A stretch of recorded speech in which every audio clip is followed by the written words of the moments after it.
안녕하세요. 세상이야기입니다. 오늘은 아브라함 계열의 종교로 알려진 기독교, 유대교, 이슬람교의 관계를 이야기하겠습니다. 기독교와 이슬람교는 현재 최다 신자를 보유한 전 세계적인 종교이고, 유대교는 유대민족의 종교로 기나긴 역사 동안 명맥을 유지하고 있습니다. 이 세 종교는 같은 신을 섬기는 종교지만 다른 방식으로 섬기고 있습니다. 여러분들은 이 세 종교가 어떤 종교끼리 더 가깝고 어떤 종교 사이가 더 상극이라고 생각하시나요? 얼뜻 보면 기독교와 유대교가 가깝고 기독교와 이슬람교가 상극이라고 생각하실 것 같습니다. 아마 기독교가 발생한 지역이 유대교와 같은 지역이고 예수께서 이스라엘 사람이기 때문에 그렇다고 생각하실 수 있습니다. 또한 기독교와 이슬람교는 오랫동안 적대적인 관계였기 때문에 두 종교가 많이 다르다고 생각하실 것입니다. 사실을 좀 따져보겠습니다. 우선 각 종교의 경전의 차이를 살펴보겠습니다. 기독교와 유대교는 사용하는 경전의 일부가 같습니다. 기독교의 구약은 유대교의 성경과 정확하게 일치합니다. 물론 각 책의 순서는 다릅니다. 또한 기독교 성경에서는 상하로 나뉜 책들이 유대교 성경에서는 하나의 책으로 구성되어 있습니다. 반면 이슬람교의 경전인 꾸란은 기독교 성경과 전혀 다른 경전입니다. 기독교 성경과 일치하는 책이나 문장이 전혀 없습니다. 하지만 기독교 성경의 많은 내용이 꾸란에도 존재합니다. 창세기 이야기도 있고 아담과 이브 얘기도 있고 아브라함의 이야기와 모세 이야기도 있습니다. 신약의 내용 일부도 꾸란 속에 있습니다. 기독교, 유대교, 이슬람교는 모두 아브라함을 믿음의 시조로 두고 있습니다. 기독교와 유대교가 아브라함을 시작으로 해서 부인 사라에서 낳은 아들 이삭으로 내려가는 반면 이슬람교는 아브라함을 시작으로 하고 여종 하갈에게서 낳은 아들 이스마엘을 그 다음 줄기로 여깁니다. 이스마엘은 이삭의 이복 형입니다. 꾸란에는 야곱의 아들인 요셉 이야기도 나옵니다. 창세기와 출애굽기 내용이 거의 다 있습니다. 꾸란에서 중요하게 생각하는 구약의 인물은 모세입니다. 모세의 율법은 이슬람이 지키는 율법의 원형입니다. 여기서 조금 주의해야 할 것이 있습니다.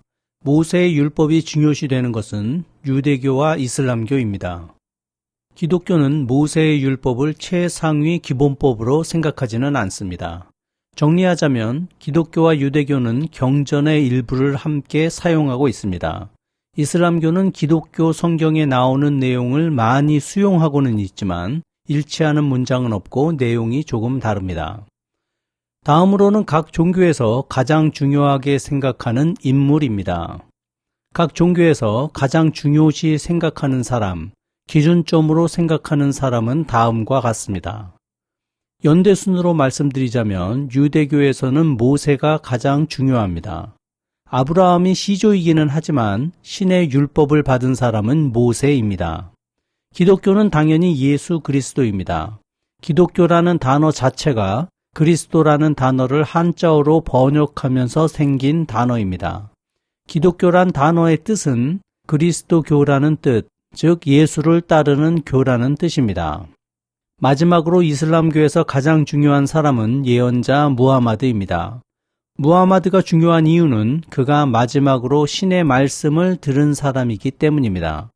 무하마드 이후에는 더 이상의 예언자를 인정하지 않습니다. 이슬람교는 완전히 새로운 종교가 아닙니다. 유대교와 기독교의 문제점을 바로잡고자 아브라함 종교를 새롭게 개혁한 종교입니다. 세 종교는 같은 형제입니다. 이슬람교의 기본 생각은 이렇습니다. 신께서 모세를 통해 신의 율법을 주셨는데 사람들이 계속 그 말씀을 왜곡하고 순종하지 않으면서 신을 잘못 믿게 되었다. 그래서 신께서 자신의 말의 의미를 제대로 알려주고 제대로 믿게 하기 위해서 예수 그리스도를 보냈다.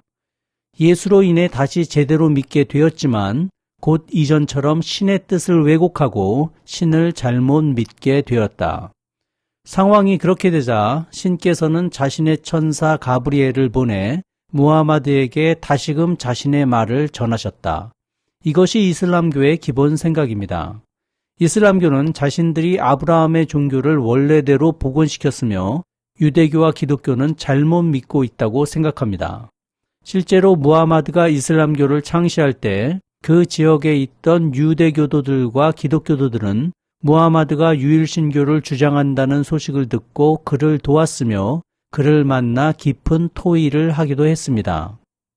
그러나 무하마드는 그들이 자신의 생각과는 다르게 신을 믿는다고 생각했고 그들과 결별하게 됩니다. 간혹 어떤 분들은 기독교와 유대교는 야훼 신을 믿고 이슬람교는 알라 신을 믿기 때문에 다른 신을 믿는다고 주장하시는데 이는 사실 무식한 말입니다. 알라 신이라는 신은 없고 알라는 신의 이름이 아닙니다. 야훼는 신의 이름이 맞습니다. 아브라함이 믿던 신의 이름은 야훼입니다. 하지만 알라는 신의 이름이 아니라 아랍어로 신이라는 뜻의 단어입니다. 알라에서의 알은 영어에서의 정관사와 같은 더를 의미하고 라는 신, 즉 가시라는 뜻입니다. 그러니까 알라 신이라고 하는 것은 신이라고 말하는 것과 같습니다. 드럼통, 역전압, 낙엽잎처럼 동어 반복입니다. 이슬람교에서 신은 이름이 없습니다. 왜냐하면 단 하나 있는 것에는 이름이 있을 필요가 없기 때문입니다. 만약 지하철역의 출구가 하나라면 우리는 출구에서 만나자라고 말할 것입니다. 두 개가 있을 때부터 숫자로 구분하든지 출구에 이름을 붙이게 됩니다. 기독교와 유대교의 야훼라는 신의 이름은 다신교 환경에서 만들어진 이름입니다. 이슬람교는 신은 오로지 한 분이라고 생각하기 때문에 신의 이름은 없고 그냥 신이라고만 지칭합니다. 기독교는 다신교 전통 속에서 발전한 유대교의 구약 전통을 그대로 받아들였기 때문에 야훼라는 용어를 지금도 사용합니다. 이슬람교는 철저히 신의 이름을 거부했습니다.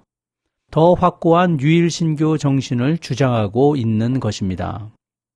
이제 이 세 종교 중 어떤 종교가 더 가까운 것으로 봐야 하는지 따져보겠습니다. 비교의 중심은 기독교입니다. 좀 전에서 말했듯이 기독교는 예수가 창시한 종교입니다. 유대 사회가 숭앙하던 야훼 신을 유일신교 사상으로 정의하면서 율법의 현대적 해석, 신과 신자 사이의 중재자를 거부, 유대인의 종교가 아닌 모든 인간의 종교, 이런 사상을 기치로 그 시대에 큰 충격을 주었습니다. 기독교는 예수교이기 때문에 이 예수 그리스도를 유대교와 이슬람교가 어떻게 생각하느냐에 따라 두 종교의 친밀성을 따질 수 있을 것입니다. 먼저 이슬람교는 예수를 무하마드 이전에 가장 중요한 예언자로 인정합니다. 동정녀 마리아에게서 태어났다는 것도 인정하고 예수를 아주 중요한 인물로 존경합니다. 다만 재미있는 것은 예수께서 십자가에서 돌아가셨다가 3일 만에 부활한 것이 아니라 사람들이 예수를 죽이려 하자 신께서 예수를 직접 데리고 갔다고 말합니다. 이슬람교에서는 신은 오직 한 분이기 때문에 예수를 신으로 생각하지 않습니다. 예수를 중요한 예언자로 생각합니다. 무하마드도 신이 아니라 예언자입니다. 이슬람교는 신의 말씀을 사람들에게 가르치는 예언자들이 계속 있었다고 주장합니다. 또한 그 예언자 중에 신의 말씀을 직접 듣고 전달하는 더 중요한 예언자들이 있다고 말합니다. 이슬람교에서 중요한 예언자로 생각하는 사람은 아브라함, 모세, 다윗, 예수입니다. 그러나 그 사람들의 신의 말씀을 전한 후에 사람들이 계속 신의 말씀을 왜곡하고 잘못 적용하고 이해했기 때문에 신께서 무하마드에게 마지막으로 자신의 말씀을 전달했다고 말합니다. 물론 직접 말씀한 것이 아니라 천사 가브리엘을 통해 가장 아름다운 언어인 아랍어로 말씀을 들려주셨습니다. 바로 그 내용이 꾸란입니다. 예수는 무하마드와 함께 중요한 예언자입니다. 그러나 무하마드가 마지막 예언자고 꾸란이 오염되지 않은 마지막 예언의 책이기 때문에 무하마드와 꾸란이 가장 중요합니다. 무하마드는 기독교를 면밀히 연구한 듯합니다. 유대교도 연구했지만 기독교를 더 연구한 것으로 보입니다. 그리고 기독교의 문제점을 대폭 수정해서 이슬람교를 창시한 것 같습니다. 그렇다면 유대교에서는 기독교의 시조인 예수를 어떻게 생각할까요? 기독교와 유대교의 관계를 살펴보기 위해서는 하나의 용어를 살펴봐야 합니다. 바로 메시아라는 용어입니다. 메시아는 히브리어로 기름 부음을 받은 자를 의미합니다. 신에 의하여 임명받은 사람을 의미하는데 대제사장이나 왕, 예언자들을 공식적으로 뽑을 때 머리에 기름을 붓는 관습이 있기 때문에 이런 용어가 생긴 것입니다. 그들은 민족의 구원자로 인정됩니다. 좀 더 넓게 해석하면 이스라엘 민족을 이끌 지도자, 민족이 점령당했을 경우에는 해방자라는 의미로도 사용됩니다. 이 메시아라는 단어를 그리스어로 하면 우리에게 친숙한 그리스도라는 단어가 됩니다. 그리스도 사상이 중국으로 전해지면서 한자어로 기독이 되고 우리가 지금 사용하는 기독교라는 용어가 만들어집니다. 즉 기독교라는 단어의 뜻은 그리스도를 추종하는 종교, 메시아를 추종하는 종교라는 뜻입니다.